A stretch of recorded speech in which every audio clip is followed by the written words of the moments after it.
Well, hello, viewers, and welcome to my book nook, my reading space in my humble home. I have some tea. I hope you have a warm beverage as well. Settle in. I've got some insights, some resources, some tips for you.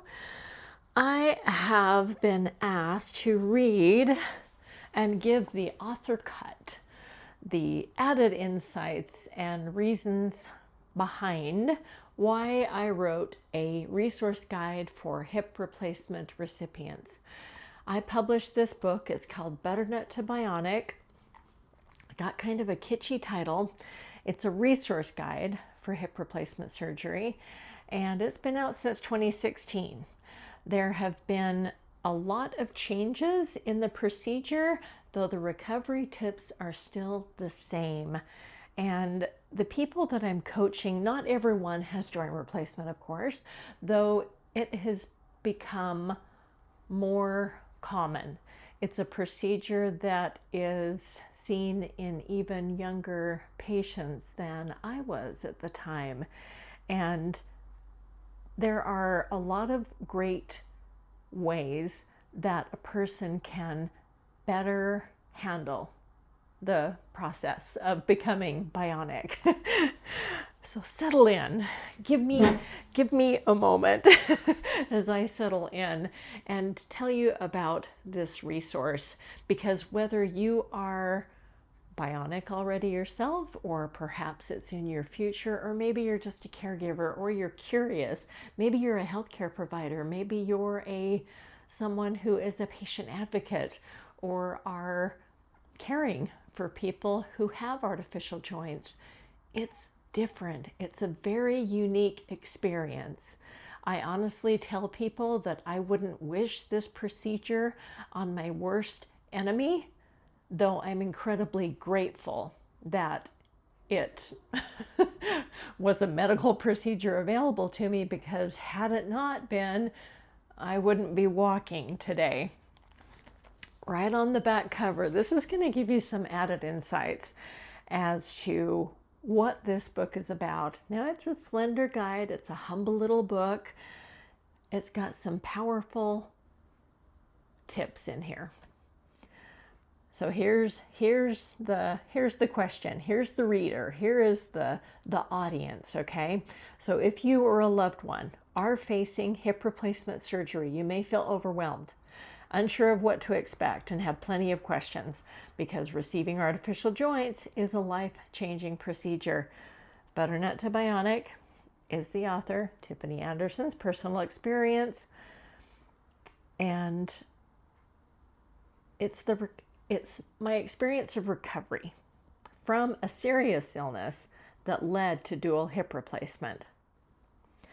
And I drew on 20 years of professional experience, because I've worked in the field of health for a long time, and I wrote this book from the patient perspective.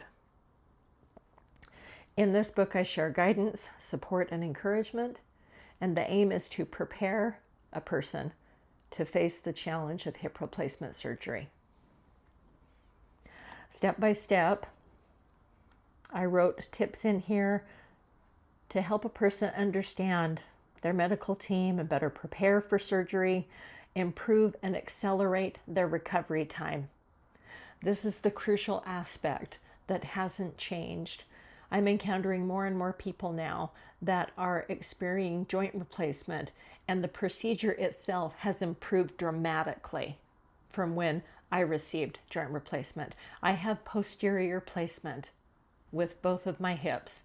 Anterior replacement is a much different procedure, and supposedly an easier surgery to heal from, though the people I'm speaking to, not all, people are having a hard time recovering and bouncing back. Our lives change. We can return to an active lifestyle, though it's not easy. So in this book, I've added personal anecdotes. There's candid observations and private details that add to the unique approach of this guide. And I wrote it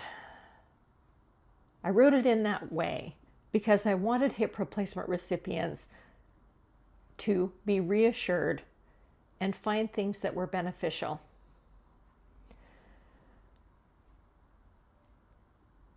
So not only is this book for hip replacement recipients, but for family members, for caregivers, and even healthcare providers. And ideally, they will find it intriguing, insightful, and useful. Tonight, I'm going to read you just an excerpt from this. And in subsequent videos, I'm going to read the entire book and give added tips, added insights, and extra experiences that happened not only at the time when I received my joint replacements, but since then, as I have moved forward on my new bionic journey. If you don't know, I have, as I mentioned earlier, worked in the field of health since 1996, and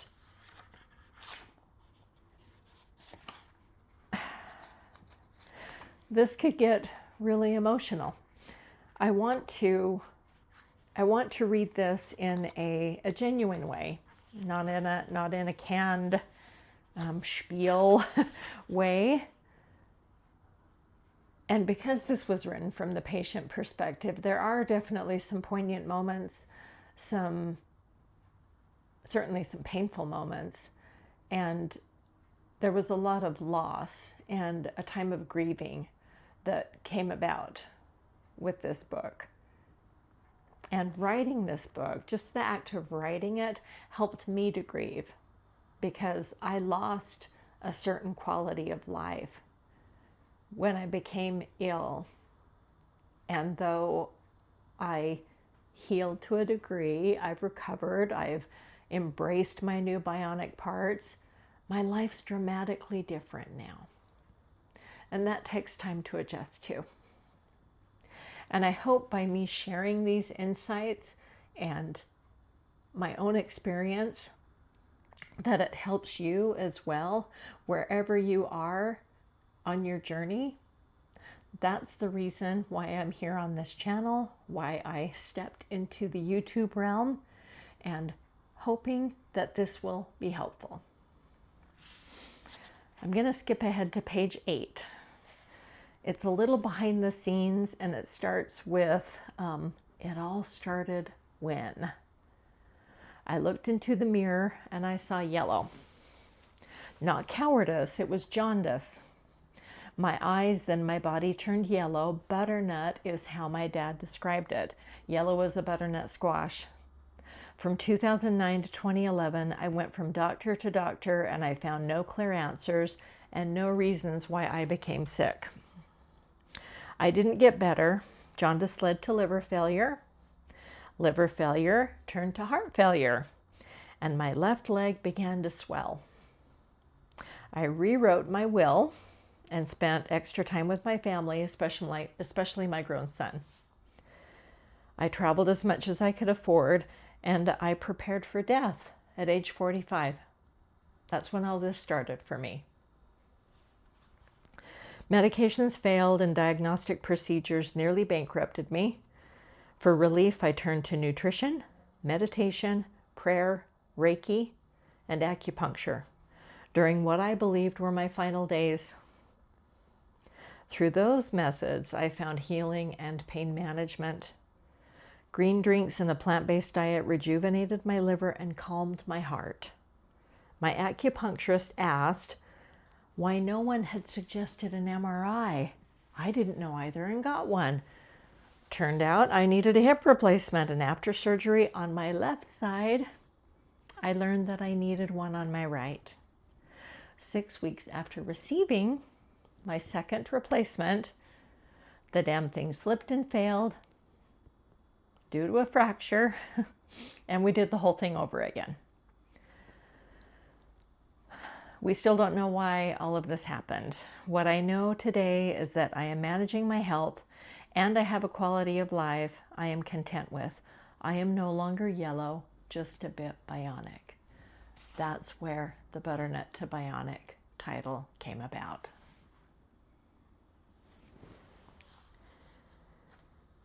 I began my health career back in 1996 as a professional licensed massage therapist. Prior to that, I had worked in accounting and did a lot of bookkeeping, payroll, that type of thing, and shifted over to the field of health in the beginning simply as a caregiver.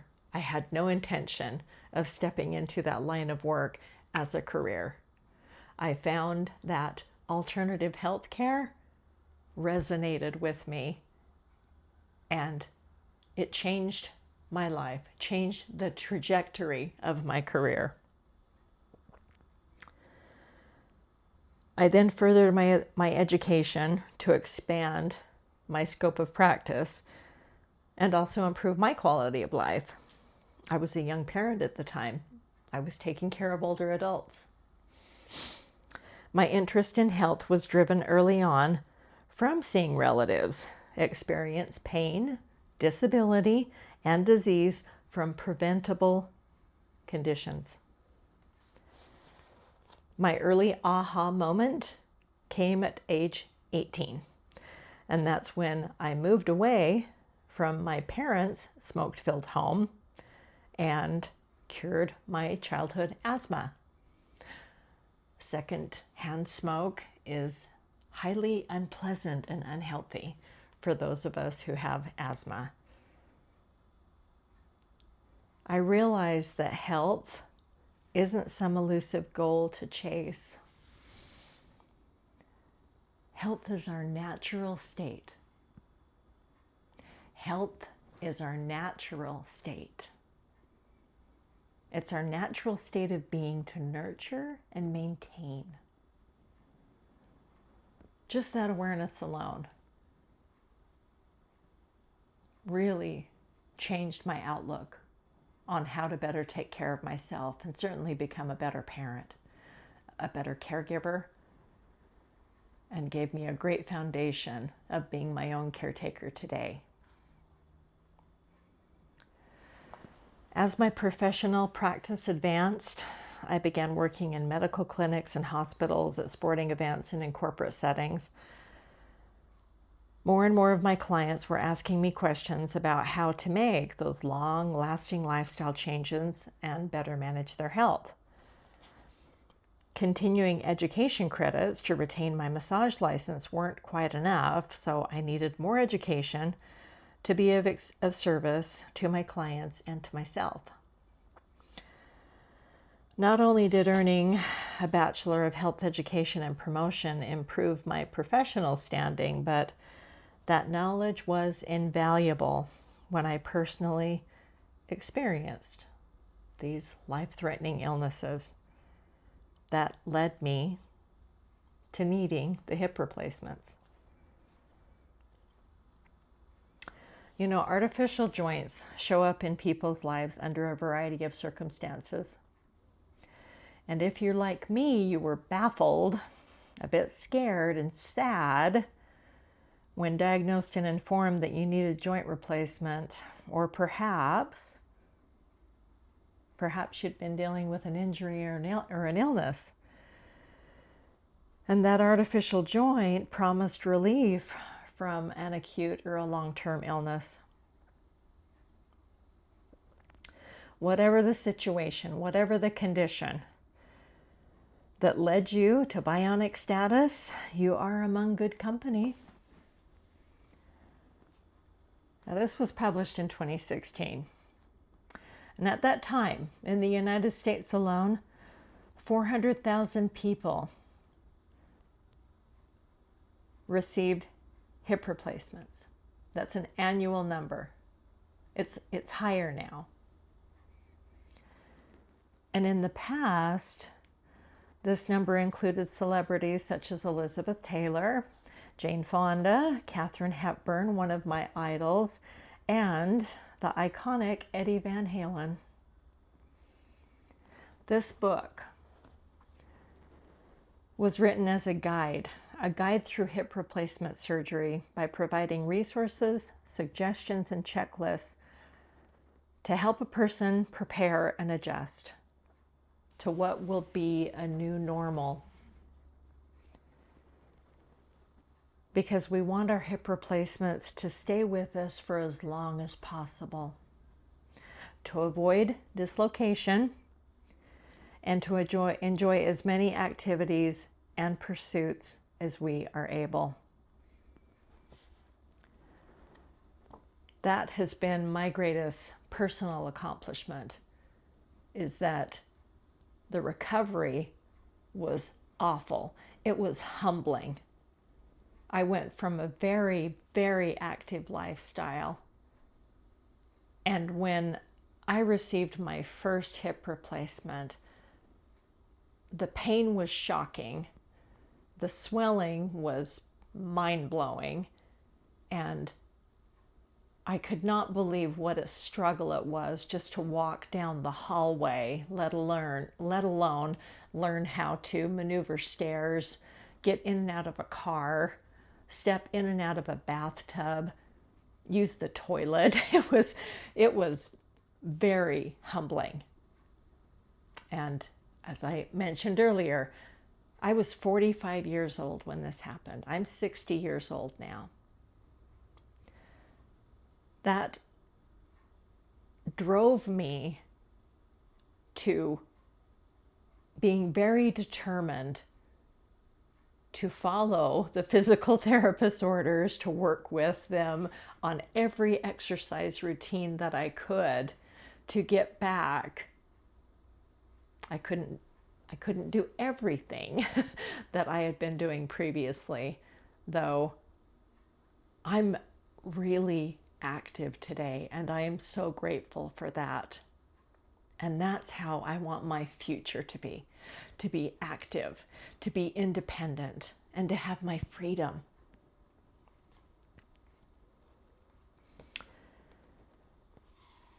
So on these pages, the pages that follow, I share all sorts of personal insights and tools and tips that supported me through this whole stressful time. Those 3 life-changing surgeries. Because remember, I had first one here, second one at the 6-week mark, fracture, slip, tear it all out, redo it again. That was horrendous. It was a dramatic lifestyle change. And I made it through. And so can you. And if you're already there, let me know in the comments. Let me know what your greatest success has been. What have been the recovery tips and tools and methods that have worked really well for you? And on the flip side, what isn't working? Or if you're not there yet, if you haven't become bionic, or perhaps you're taking care of someone, what are the challenges? What are the fears? What are some of the questions you want answered? Because from a patient perspective, we have insights to share with one another. Share those below. Receiving artificial joints truly is a life-changing procedure. You feel differently, you move differently, and definitely learn new ways of living. So my goal is to avoid future surgeries and maintain the health and integrity of my current joints for the rest of my life. And I believe I will succeed.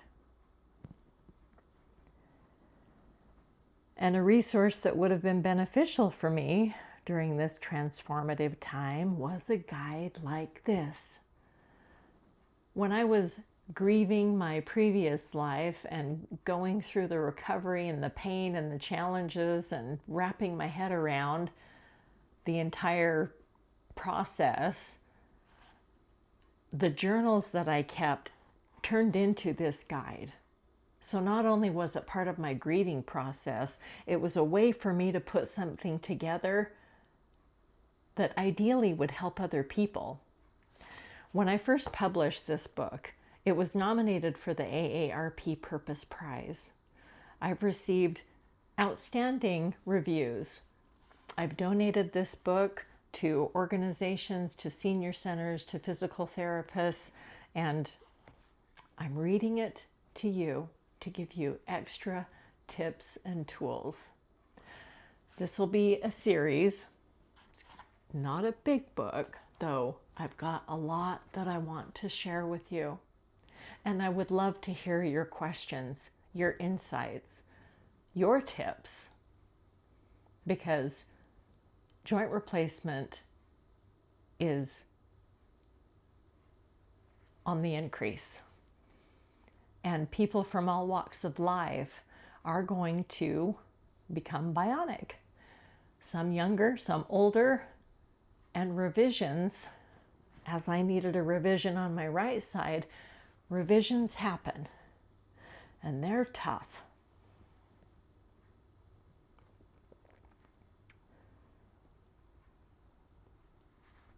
You know, the next chapter on this is going back and talking about how I first gathered support and the insights on finding a medical team. The other things that I have for support is a website. It's andersontherapeutics.com. That has been live since 2016. I put that out alongside the time that I published the book. And everything on that website is available for free. I will link it in the description below. Another insight I have is that my entire wellness routine, that my medical team and I have worked together. We have a partnership.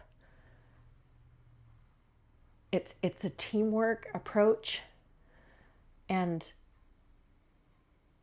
the practices that I have, the lifestyle medicine, the healthy lifestyle, the recovery tips, it's all foundational tools that have worked really well for me. There's a free guide. If you haven't seen my videos before, perhaps you're new, perhaps you've been here before. Thanks for coming back if you've watched any of my other videos. I wrote a guide, really, really short brochure. I've given this out when I've been coaching people or at workshops. And it's my 4 proven methods to manage chronic pain. I'm managing chronic conditions as well as living with artificial joints. And as we all know, chronic conditions don't go away. They don't get better. A lot of times they get progressively worse. And I like non-intrusive methods. Methods that don't have a lot of, or ideally no, negative side effects, and ones that are inexpensive and not harsh on my system. That's why I put this together. I've read one of those in another video, and it's all about soaking, because I love natural mineral hot springs and even using Epsom salts at home. If you go to my website, you can download a copy of this for free. And I'm going to start in the next video with chapter 1.